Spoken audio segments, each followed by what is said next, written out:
going to kick this video off by throwing two somewhat crazy facts your direction. And when you put them side by side, it might just blow your mind. Here's number one. The average American human attention span is only 8.25 seconds. That ain't nothing. Here comes fact number two. This one perhaps you're a little more familiar with. The average round of golf takes 4 to 4.5 hours. Put those two side by side. Make it make sense. The average attention span is 8.25 seconds. But you're out on the course for 4 hours. Plus, this means 100%. You're giving away shots due to a lack of focus out on the course. Just think how much better you could be if that focus was dialed in holes 1 through 18. I mean, really, just ask yourself, when's the last time you played around and were really completely focused? Like really in the zone, really locked in? I know, it's been a while. Same here. It's a very, very difficult ask. However, with the right tools, the right strategy, the right techniques, it can be done. And lucky for you, my friend, you're in the right place. You've come to the right guy. So let's break this down. Today, in this video, right here, right now, I'm going to show you exactly how professionals on tour think about focus. There's a recipe for this. And on top of that, I'm going to show you 3 specific drills that you can start implementing into your training sessions that will help you level up that focus and become more dangerous out there on the course. So let's get into things. Now, before we get too far into things, I want to make sure you know who the heck this is screaming to you through the screen. My name is MindsetCoachTrev. I'm a sports psychology trained mental performance coach, and I've been working with elite performers for the last 10 years plus. If you're a golfer looking to improve your score, enjoy the game more, finally actually start to reach your potential, then please do us all a favor, subscribe to my channel right here, right now, like this video, and make sure I know to send you all the other tools, tips, tricks, and ideas I upload. Spoiler alert, I upload daily, so there's going to be a lot of new information coming your way. You don't want to miss this. Now, let's get back to business. I want you to imagine this scene for just a second here. It's 2008. It's the 72nd hole of the US Open being played at the magical Torrey Pines. You're in your Sunday red, and you got a 12-foot putt, birdie putt, to force a playoff. Question for you. What's going through your mind? What are you thinking about? What are you focused on? There's limitless distractions in a scenario like this, right? Your attention being attacked and pulled at from every single direction, externally and internally. Well, lucky for us, we all know what happens in that moment. Tiger knocks down the putt. But more interesting than what happened is perhaps how it happened. That's what I want to take a look at. Let's go under the hood here for just a second. In a moment like this, of course, there's remarkable technical and tactical strategy put into place. But with those aside, what's perhaps even more impressive is the mental skills put into action. And specifically, I mean focus. In a situation like this, our focus could go anywhere and everywhere. Our body, our mind is startled, it's rattled. There's so much intensity, so much pressure in a moment like this. Oftentimes, and as we talked about in my last video, when we get into those scenarios, our mind and body usually thinks it's under threat and stops sending the resources to our brain. Of course, we know Tiger, he handled things a little bit differently. It was his ability to control his focus, pay attention to what really matters, what's important now, and to silence his mind so that he can act and get out of his own way. The funny thing is, there's moments like this kind of happening all over an 18-hole round, even for you and me. Of course, it's all relative. The pressures, the scenarios are slightly different, but the feelings oftentimes are quite similar. Think about it. narrow drives with danger on the left, out of bounds on the right, saucy chips that just have a little window of landing room on the green, even the unassuming gimme putt, one that should be so simple, can become so difficult, especially if we build that story up in our mind and focus on the wrong things. Sometimes it's the future that our mind gets stuck on. What could happen? What's going to happen? Where's this round going to go? Quite oftentimes, it's the opposite of that. It's the past. What's been happening? What's been going on? How have I been handling these moments? We love to project the past and the future into the present and let it color our entire experience. But straight up, folks, that is not the way to play championship golf. That is not the way to be your best self out on the golf course. Today, I'm going to show you a new way to think about focus that, frankly, you probably haven't come across before. But I'm not just making this up. There's tons of research that supports the framework we're going to look at. And once we understand that framework, we're going to dive into a few drills that will help you reinforce it and really bring it to life each and every time out there playing this beautiful game. These are the techniques pros have been using for years. Unfortunately, the mental performance field, the sports psychology field, hasn't trickled down quite yet to the masses. So that's the purpose of this. Let's get into what's really going to make a difference. Let's get started. We start our journey by going back almost 50 years ago to the mid-70s. Back in the 70s, a researcher with the last name Nidifer came up, created, and supported with research a super unique way of how we can think about and break down focus. He created a grid, a simple 1 by 1. And what we're going to look at today is that grid and what it means for you as a golfer. The two main elements we're going to kick things off with here is the X and the Y axis. The X axis here represents on one side external and on one side internal focus. External, of course, being what's outside of our body, the surroundings, our environment, the climate that we're in. Along the Y-axis, we have narrow and broad. This means narrow, our focus is dialed in, it's acute, it's really on something particular. Whereas broad, it's going to be a little more open, it's a little more expansive. It captures a wider lens of what's around us or what our focus is on. With our two axes, these two main elements, and with our external, internal, narrow, and broad options, we're left with 4 distinctive different types of focus. At the top of the left, we have external broad. I call this the assess stage of things. This is when we're taking it all in.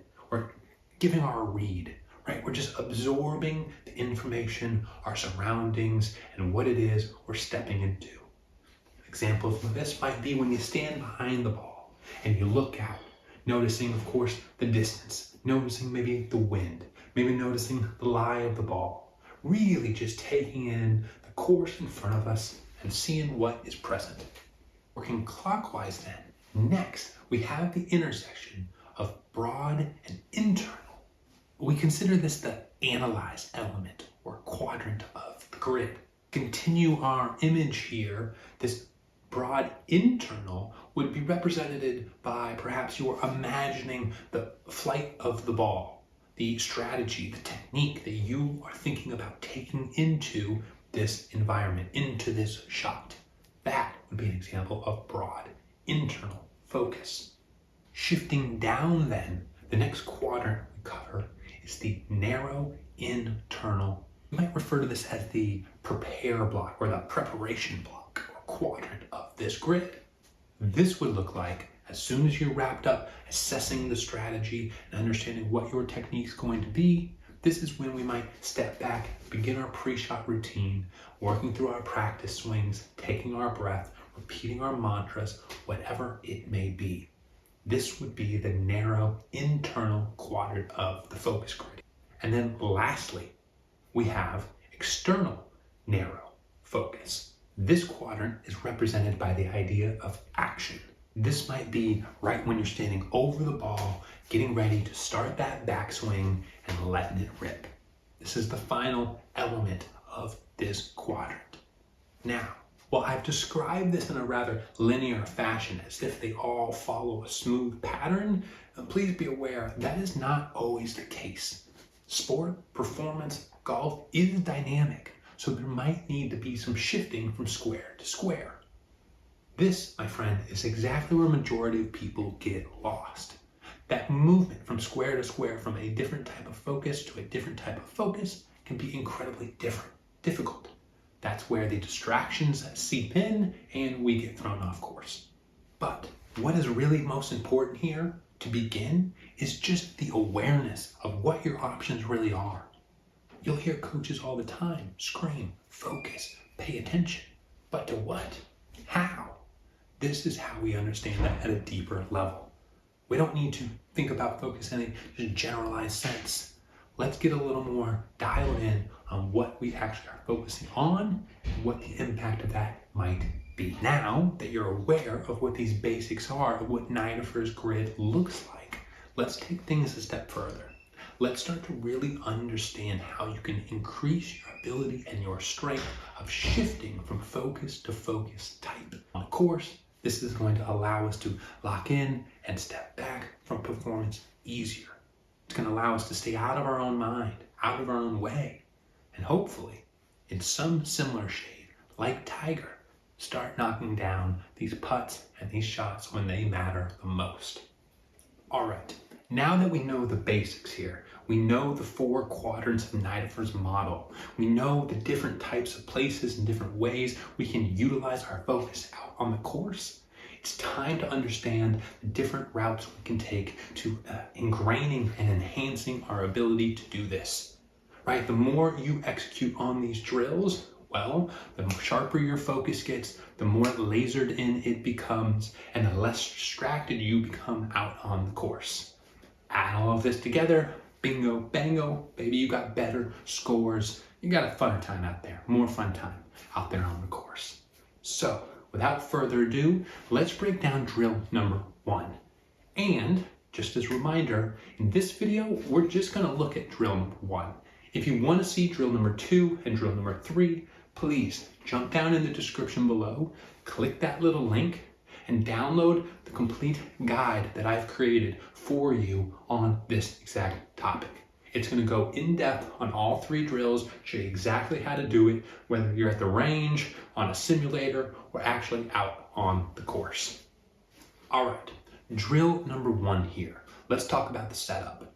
This drill can be done independently, solo dolo, or if you've got a buddy or two that wants to tag along and participate, all good. The more the merrier here, the more fun it's going to be.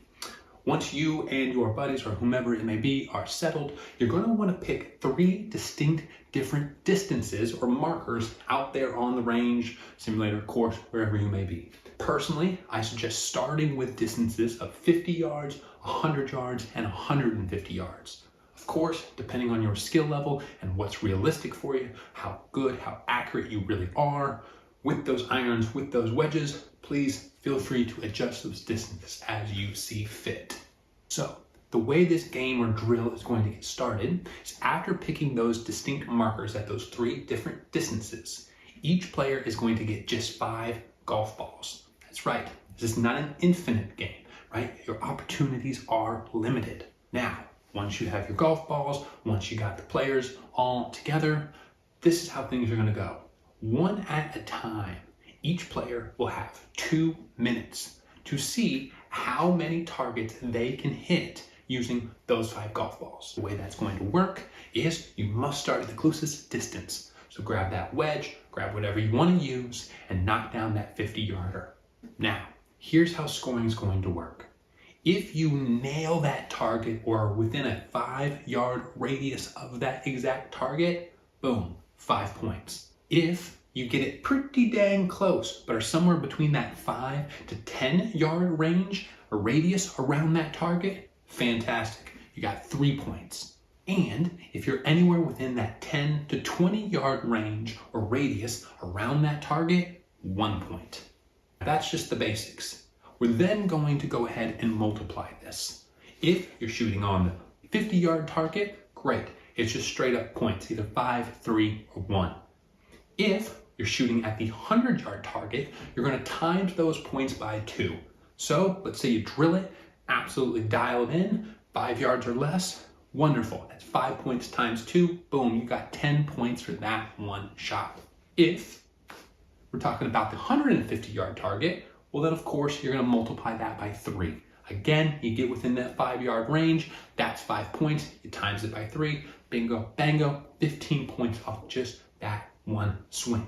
Again, each player only has 2 minutes to hit their 5 golf balls. And if you want to adjust that number, you want to do 10, okay, great. I wouldn't suggest doing many more than that. We want to, A, keep this container small with 2-minute time frame just to add a little pressure, right? A little intensity to things. But yet, you must balance that delicately with not rushing, with not getting in a hurry, with still taking your time, going through your routine, approaching through your process, and making the best swing possible. Additionally, just as a reminder, again, you're going to want to start with that 50-yarder. You can't progress to that 100-yarder until you land within one of those ranges. Use up all 5 balls on just that first attempt at the 50-yarder, well then, sorry folks, tough luck. That's 0 points. Next person up, let's keep going. Now, let's say you, your fellows, your ladies, whoever it is you're out there playing with, let's say you're all dialed in that day, and by the end of all 5 balls, for each golfer, there's a tie. No problem. There's a sudden death round. That's it. We're gonna wrap things up and end it quickly. 1 ball, you got 30 seconds. Choose a single target, closest to the pin challenge, basically here, folks. Whoever is closest, you get the W. Great, play another round or move on with the next drill in your training session. Now, again, that is just drill number 1. Drill number 2 and drill number 3 will be similar, but they got a lot of different variables. Each one, however, hitting at the same thing. In somewhat of a pressure-filled situation, we're going to want to push you to shift through these different stages of focus. You got to be efficient with it. There isn't a lot of time to daydream or think about this or that or get lost in thought. It's the quick analyze, the assess. It's the quick internal introspection, the strategy. It's the commitment. It's making the swing happen. It's getting the job done. So, interesting drill. Try it out with your friends. Try it out for yourself. See what comes out of it. See how perhaps it starts to get you a little more comfortable out there on the course and a little more dialed in with that focus. So there you have it, folks. Let's recap here. We started off by exploring Nidafer's attentional model that breaks down those 4 quadrants, those 4 different types of focus that we can have out on the golf course. Across that x-axis, we have external and internal.